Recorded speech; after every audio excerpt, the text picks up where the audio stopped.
देश की बेटियों से हो रही दरिंदगी को लेकर हर तरफ गुस्सा है। हर कोई चाहता है कि आरोपियों को ऐसी सजा मिले जो सालों साल याद रखी जाए। उत्तर प्रदेश की योगी सरकार अब इसी फॉर्मूले पर काम करती हुई दिख रही है। यूपी में आज रेप की 2 घटनाओं पर बुलडोजर एक्शन हुआ। एक तरफ जहां कन्नौज में दुष्कर्म आरोपी नवाब सिंह के करीबी के कोल्ड स्टोरेज को मिट्टी में मिला दिया गया, तो वहीं अयोध्या में गैंगरेप के मुख्य आरोपी मोहित खान पर एक बार फिर बुलडोजर एक्शन हुआ। प्रशासन ने अवैध जमीन पर बने उसके साम्राज्य को मिट्टी में मिला दिया। बुलडोजर एक्शन की पहली तस्वीर आपको अयोध्या से दिखाते हैं। यहां गैंगरेप के मुख्य आरोपी मोहित खान के कॉम्प्लेक्स को प्रशासन ने ढहा दिया। आरोप है कि उसने तालाब की जमीन पर कब्जा कर रखा था। मोहित का ये अवैध कॉम्प्लेक्स उसकी काली करतूतों की भेंट चढ़ गया।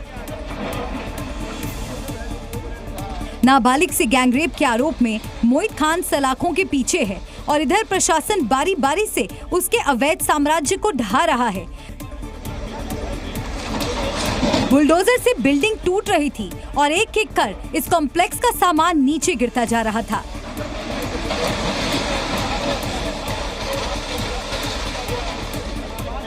बहुमंजिला ये इमारत इसलिए गिर रही है क्योंकि इसे बनवाने वाले पर एक नाबालिग के साथ गैंगरेप करने का आरोप है। उसने 18 साल से कम उम्र की लड़की से दरिंदगी करते वक्त एक बार भी उसके बारे में नहीं सोचा रहा। बुलडोजर एक्शन की तैयारी सुबह से ही शुरू हो गई थी। एक साथ कई बुलडोजर मोहित खान के अवैध साम्राज्य के सामने खड़े थे। इस बुलडोजर के द्वारा अपराध की एक भी ईंट बचने नहीं पाएगी, इस संकल्प के साथ आज ये भदरसा में पहुंच गए हैं। दोपहर लगभग 12 बजे के बाद कार्रवाई शुरू हो गई और फिर एक एक कर इस कॉम्प्लेक्स की हर ईंट को जमीन पर ला दिया गया। अयोध्या के बाद अब कन्नौज की बात कर लेते हैं। यहाँ भी बाबा का बुलडोजर गरजा। कन्नौज रेप केस में आरोपी के करीबियों पर आज एक्शन हुआ और आरोपी के रिश्तेदार के कोल्ड स्टोरेज पर आज बुलडोजर चला। गेट को तोड़ते हुए बुलडोजर कोल्ड स्टोरेज वाले परिसर के अंदर घुसा। इसके बाद एक एक कर अवैध निर्माण की ईंटों को जमीन पर ला दिया गया। ये कोल्ड स्टोरेज की बाउंड्री वॉल है जिसे चुन चुन कर गिराया जा रहा है। कोल्ड स्टोरेज दुष्कर्म आरोपी नवाब सिंह यादव के करीबी रिश्तेदार का बताया जा रहा है। प्रशासन ने इससे पहले नोटिस लगाकर इस निर्माण को हटाए जाने की चेतावनी दी थी। इस वक्त मेरी मौजूदगी ठटिया क्षेत्र के बलनापुर गांव में है, जहां पर यह कोल्ड बना हुआ है और कोल्ड का जो आगे का हिस्सा है, कैमरा पर्सन से कहना चाहेंगे वो कोल्ड का जो आगे का हिस्सा है वह दिखाएं किस तरीके से बुलडोजर के द्वारा उसको गिराने की ये जो कार्रवाई है वह लगातार जारी है। बताया जा रहा है कि ये कोल्ड स्टोरेज 450 वर्ग मीटर जमीन पर बना था, यानी कि इतने बड़े इलाके में इस कोल्ड स्टोरेज के मालिक का अवैध कब्जा था। अब प्रशासन ने कोल्ड स्टोरेज की उत्तर प्रदेश के साथ मध्य प्रदेश में भी बुलडोजर एक्शन हुआ। बस फर्क इतना था कि यहाँ महिला अपराध नहीं बल्कि उपद्रव करने वालों के घरों को तोड़ा गया। इस आलीशान मकान को तोड़ने में प्रशासन ने बिल्कुल भी संकोच नहीं किया। करोड़ों के घर को बुलडोजर ने नोच नोच कर तबाह कर डाला। सफेद रंग का महलनुमा घर अब बंजर हो गया है। कल तक जो घर आसपास के इलाके की शोभा बढ़ा रहा था वो घर अब जमींदोज हो गया। इसकी वजह इस घर का मालिक है जिसका नाम है हाजी अली। छतरपुर में हाजी अली का रसूख है। आरोप है कि इसी रसूख का इस्तेमाल करते हुए उसने भारत बंद के दिन पुलिस वालों पर पत्थर चलवाए थे। एक दिन पहले पत्थर खाने के बाद अगले ही दिन पुलिस और प्रशासन ने अपना एक्शन शुरू कर दिया। कोतवाली थाने में पथराव के बाद हाजी अली के घर को ढहा दिया गया। हालांकि पुलिस यही नहीं रुकेगी, आगे का प्लान भी तैयार है।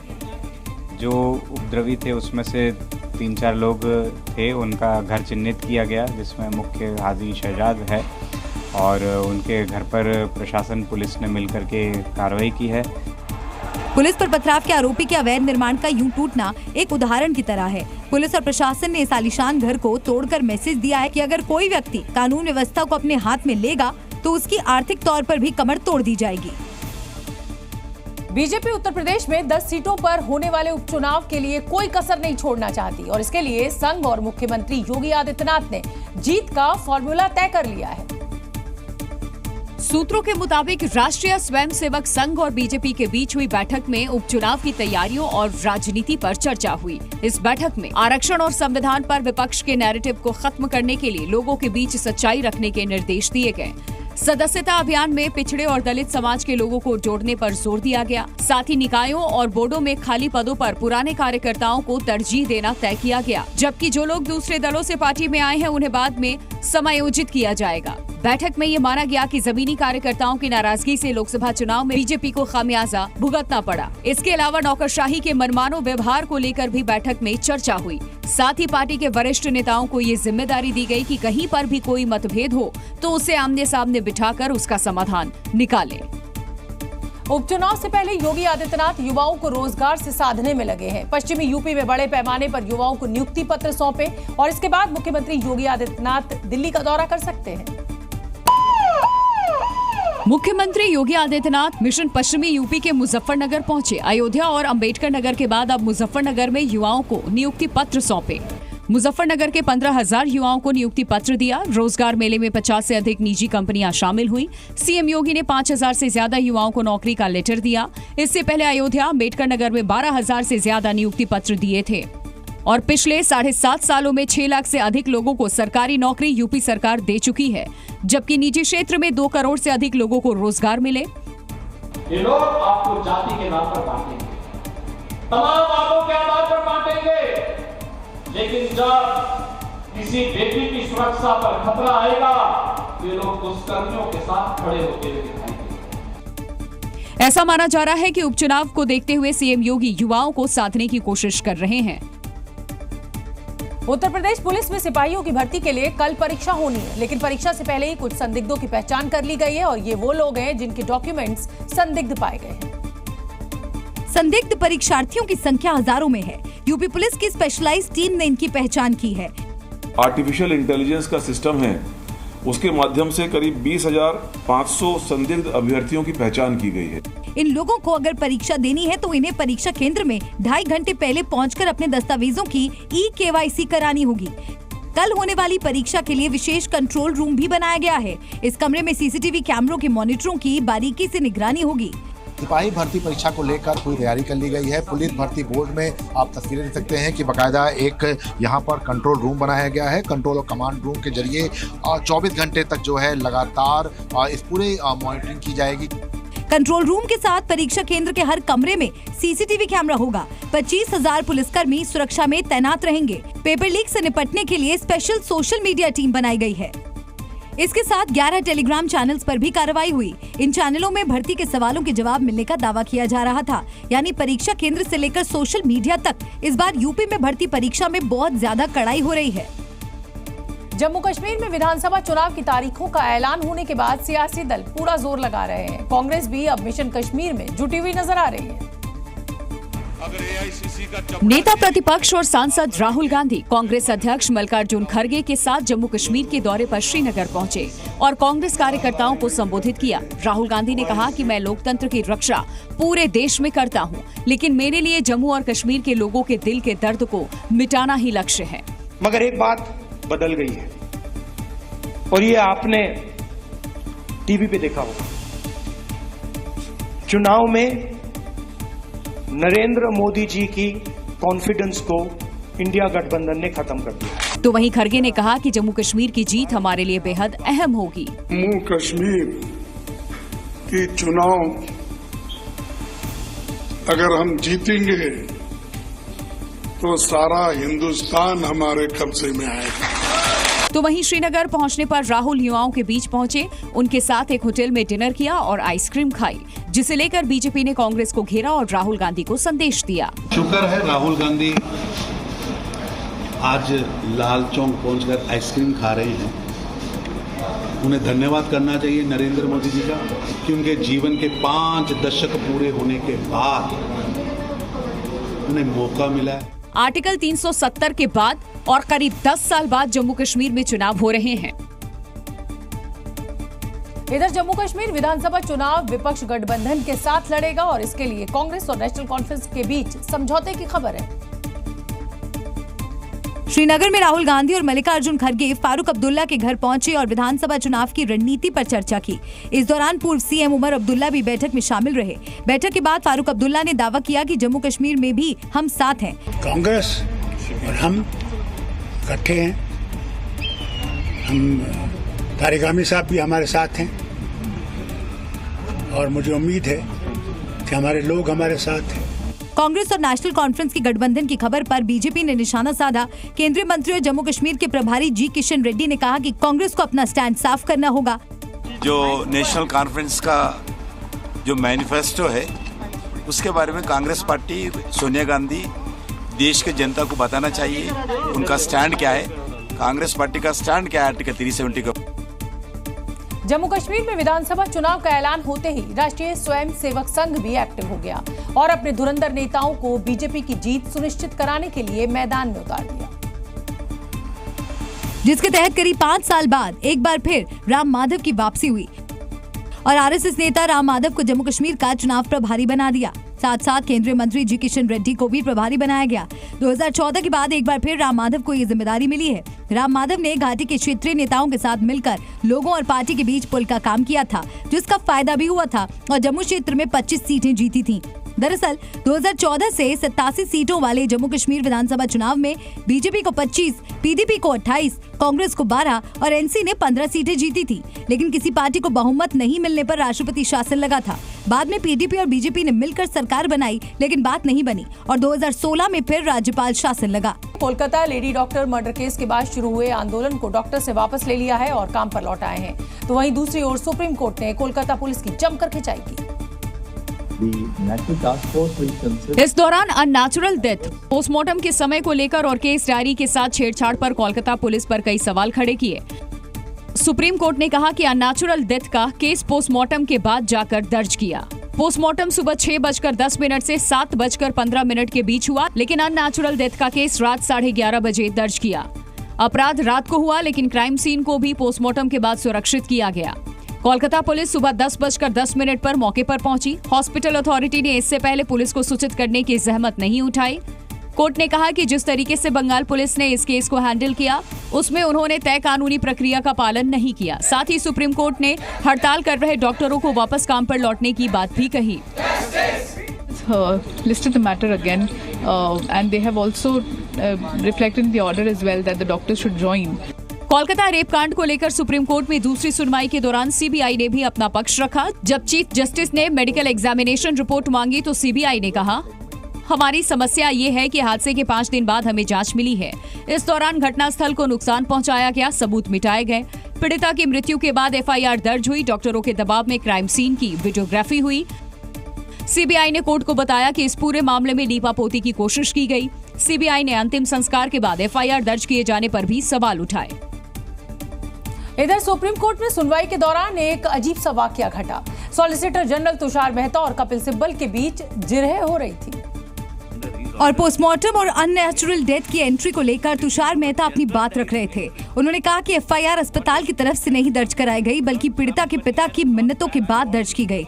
इस दौरान वकील कपिल सिब्बल ने हंसते हुए सवाल का जवाब दिया, जिसका सॉलिसिटर जनरल ने जवाब दिया।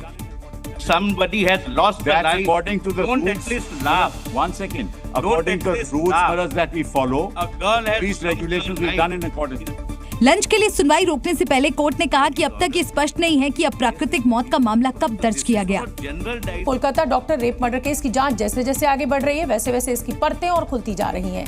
मामले में आरजीकर के पूर्व प्रिंसिपल संदीप घोष पर सीबीआई का शिकंजा कस गया है।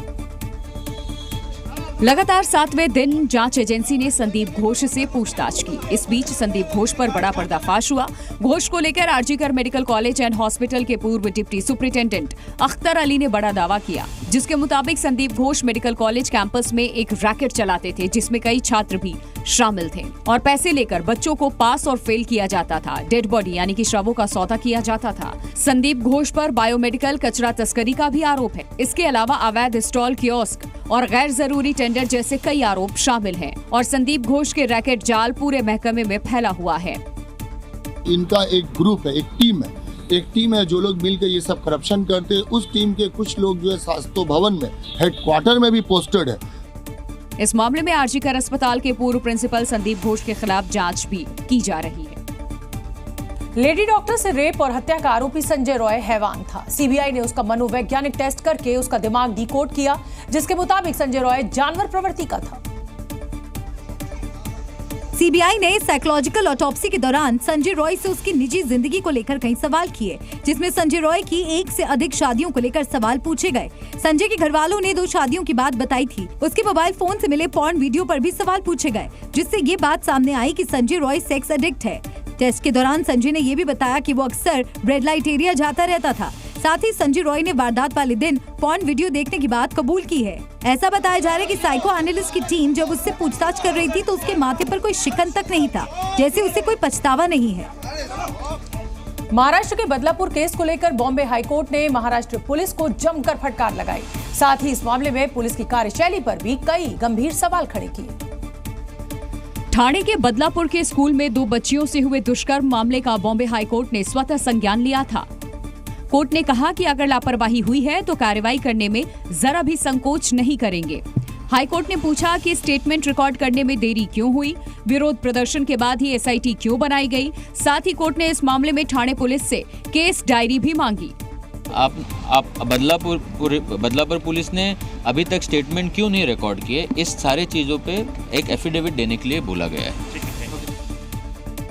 दरअसल 13 अगस्त को ठाणे के बदलापुर में एक स्कूल में 2 बच्चियों से रेप का मामला सामने आया, लेकिन पुलिस ने 16 अगस्त को केस दर्ज किया था। इस घटना के विरोध में बड़े पैमाने पर लोग रेलवे ट्रैक पर बैठ गए थे। बिहार में अवैध शराब का कारोबार करने वालों ने पुलिस को पीट दिया। जी हां, सही सुना आपने। बेतिया में अवैध शराब की सूचना पर पुलिस की टीम छापा मारने पहुंची और इसी दौरान शराब तस्करों ने पुलिस वालों पर ही हमला बोल दिया। इस हमले में 4 पुलिस वाले घायल हो गए। बेसहाय दिख रहे इन पुलिस जवानों ने सिर्फ अपनी ड्यूटी निभाई थी और उसकी सजा उन्हें मारपीट के तौर पर मिली। शराब तस्करों के हाथों लहूलुहान होने के बाद इनके सिर पर ये कपड़ा बंधा है। बताया गया कि बेतिया के शिवराजपुर में अवैध शराब की सूचना मिली थी। सूचना पर पुलिस की टीम ने छापा मारते हुए अवैध शराब जब्त कर ली। तभी वहां शराब तस्करों ने पुलिस की टीम पर हमला बोल दिया। बताया गया कि तस्करों ने पुलिस वालों को दौड़ा कर पीटा और फिर 200 लीटर अवैध शराब भी लूट कर चले गए। अमर चौधरी लाठी डंडा बांस फरसा लेकर के हुजूम बना करके अब घोड़ा के खेत में दौड़ करके आया, कह के मार सामान छीन लो। सब सामान लूट लिया। शराब कम से कम 150 से पेटी था। तस्करों के हमले के बाद अब सभी पुलिस वालों का इलाज चल रहा है। जिस शराब को बंद करके नीतीश सरकार अपनी पीठ थपथपाती है, आज उसी के अवैध कारोबार ने बिहार पुलिस के जवानों का ये हाल कर दिया। बिहार में अवैध शराब पर कार्रवाई हर दिन होती रहती है, लेकिन इस तरह अपराधियों के हमले बिहार पुलिस को कमजोर दिखाती है। अगली खबर का रुख करेंगे। आज सुबह सुबह एयर इंडिया की एक फ्लाइट ने मुंबई से तिरुवनंतपुरम के लिए उड़ान भरी, लेकिन तिरुवनंतपुरम पहुंचने से पहले ही फ्लाइट में बॉम्ब की धमकी मिली और ये धमकी उस वक्त मिली जब प्लेन एयरपोर्ट पर लैंड करने ही वाला था। बम की धमकी के बाद एयर इंडिया ने सूझबूझ से काम लिया। तिरुवनंतपुरम एयरपोर्ट में बिल्कुल आखिरी छोर पर बने रनवे पर प्लेन को उतारा। एयर इंडिया के बयान के मुताबिक सुबह 7:30 पर बम की धमकी मिली। इसके 6 मिनट बाद ही एक्शन शुरू हो गया। 7:36 पर तिरुवनंतपुरम एयरपोर्ट में इमरजेंसी डिक्लेयर की गई, क्योंकि यहां बम की धमकी मिली थी। इसीलिए प्लेन की लैंडिंग से पहले ही वहां सिक्योरिटी टीम पहुंच चुकी थी। फ्लाइट को सुरक्षित लैंड करवाने के बाद एयरपोर्ट अथॉरिटी ने सबसे पहले यात्रियों को वहां से सुरक्षित निकाला।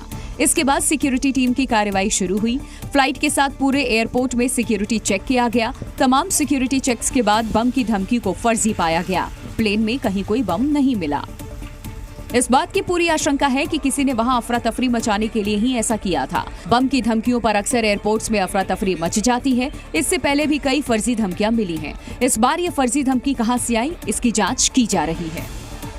और आज गुजरात के सूरत में एक बड़ा हादसा होने से टल गया। सूरत के नाना वराछा इलाके में 2 क्रेन के जरिए एक लॉन्चर मेट्रो के पिलर पर चढ़ाया जा रहा था और इसी बीच दोनों क्रेन झुक गई। क्रेन बगल में स्थित घर की बालकनी पर मुड़कर गिर गई, जिससे बालकनी का एक हिस्सा टूट गया। हालांकि इस पूरे हादसे में कोई जनहानि नहीं हुई, यही गनीमत है। दरअसल घर में कोई मौजूद ही नहीं था। तो आप देख सकते हैं लॉन्चर को रखने की कोशिश की जा रही थी, लेकिन उसी बीच ये क्रेन जो है वो एक तरफ झुक गई और बालकनी आप देख सकते हैं कि कैसे टूट गई। बस गनीमत ये थी कि इस घर में कोई मौजूद नहीं था, इस बालकनी में कोई मौजूद नहीं था, इसलिए कोई जनहानि नहीं हुई।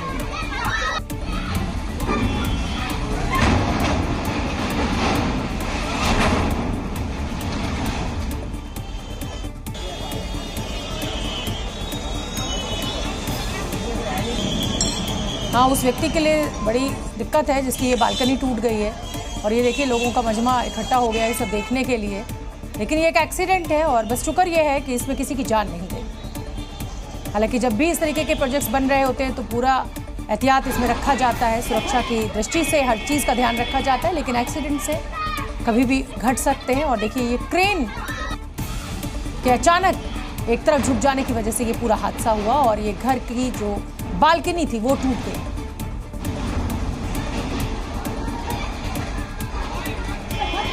शहरों में अपनी गाड़ी के बिना अगर किसी को कहीं जाना हो तो वो व्यक्ति कैब या ऑटो का इस्तेमाल करता है, लेकिन दिल्ली एनसीआर में आज ऑटो और टैक्सी ड्राइवर्स हड़ताल पर थे और इसकी वजह से, इस हड़ताल की वजह से लोगों को काफी दिक्कतों का सामना करना पड़ा।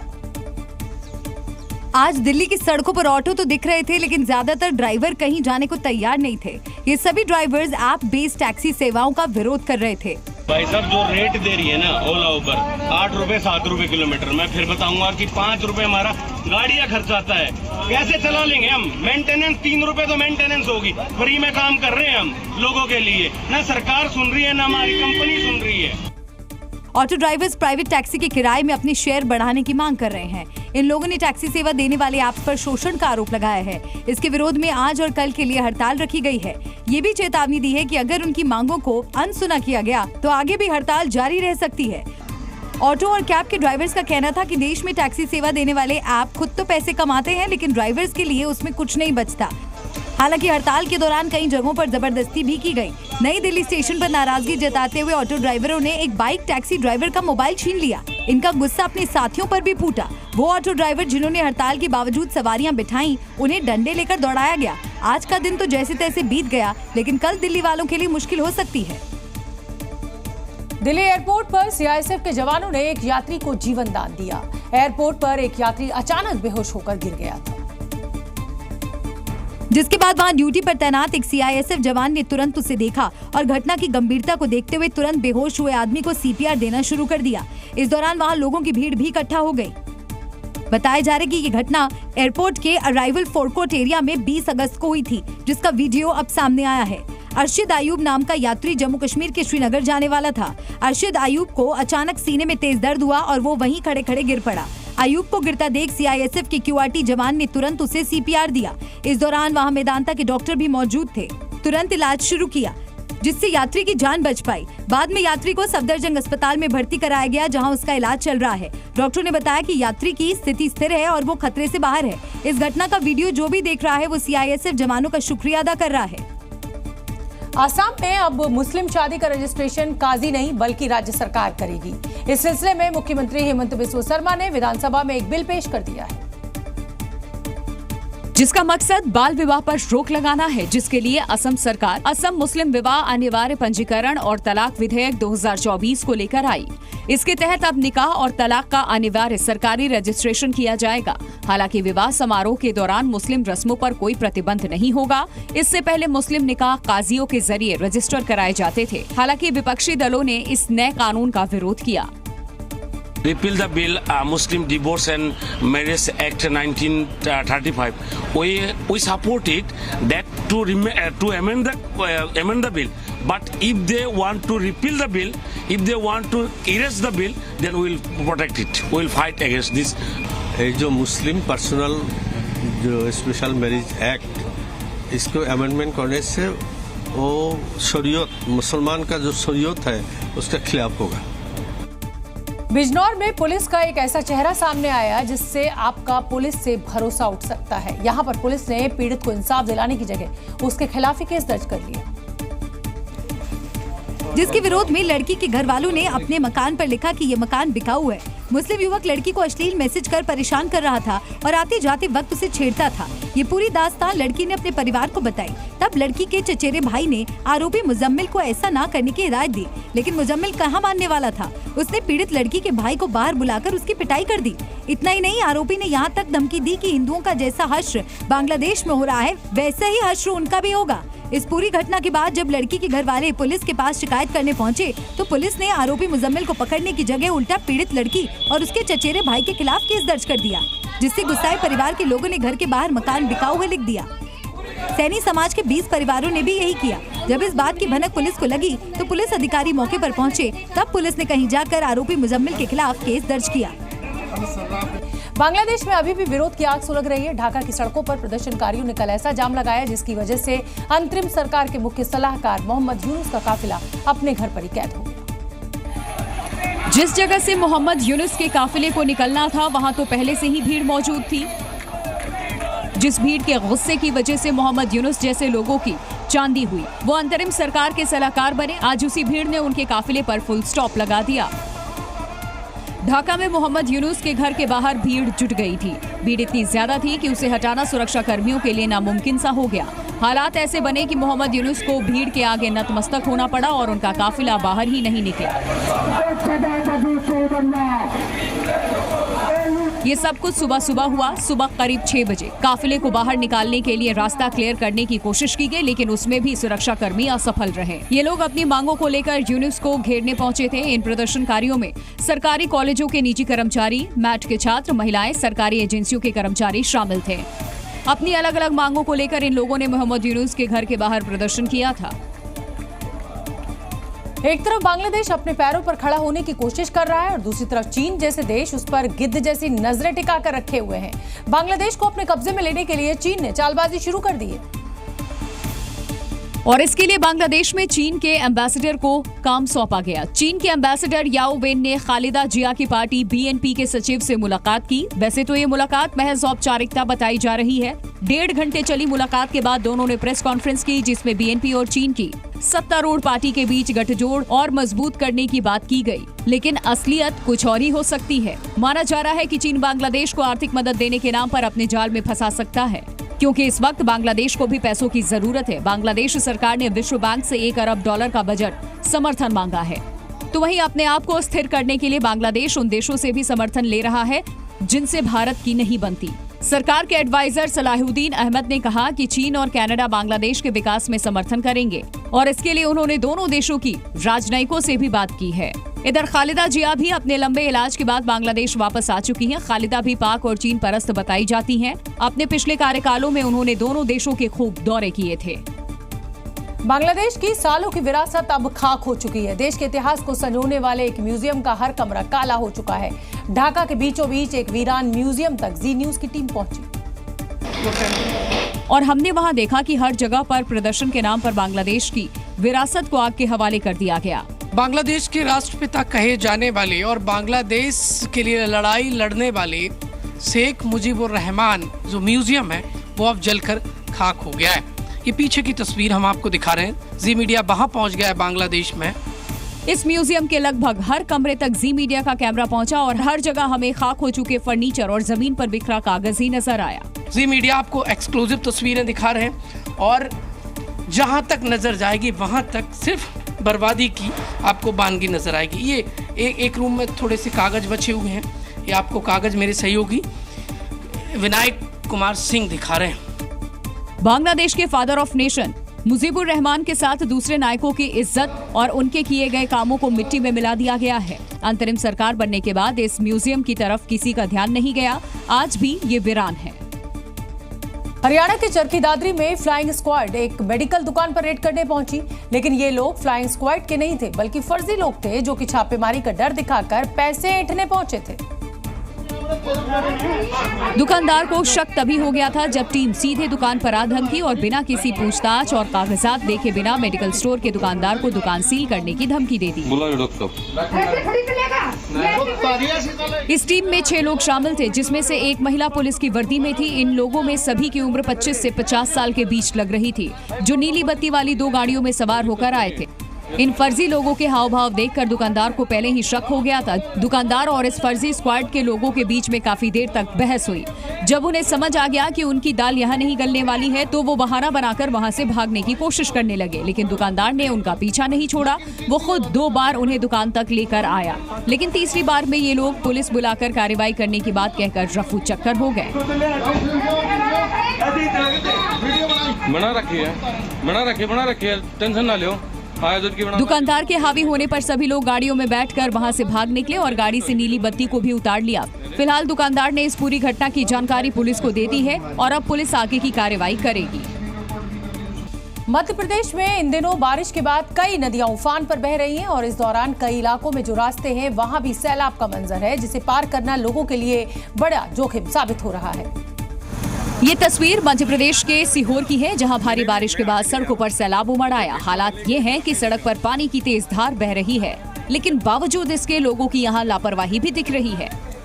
इस वीडियो में देखिए, सड़क के दोनों तरफ लोग खड़े हैं, कोई पानी को पार करने की हिम्मत नहीं जुटा पा रहा। वहीं एक ट्रैक्टर पानी की इस तेज धार में सड़क पार करने का जोखिम उठा लिया और फिर पानी की तेज धार में उतार दिया। किसी तरह ट्रैक्टर ने रास्ता पार किया।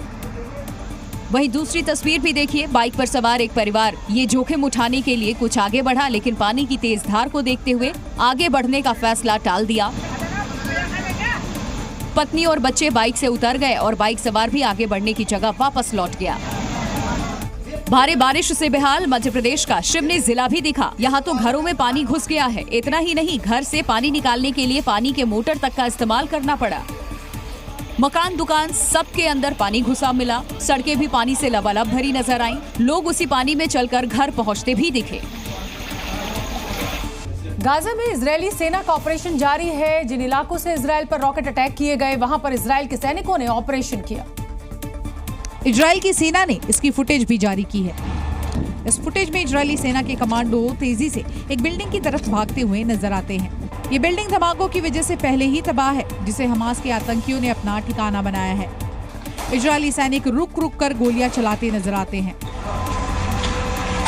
वीडियो में इजरायल के सैनिक संभल कर सीढ़ियों पर चढ़ते हुए एक एक कमरे में हमास आतंकियों की तलाश करते नजर आए।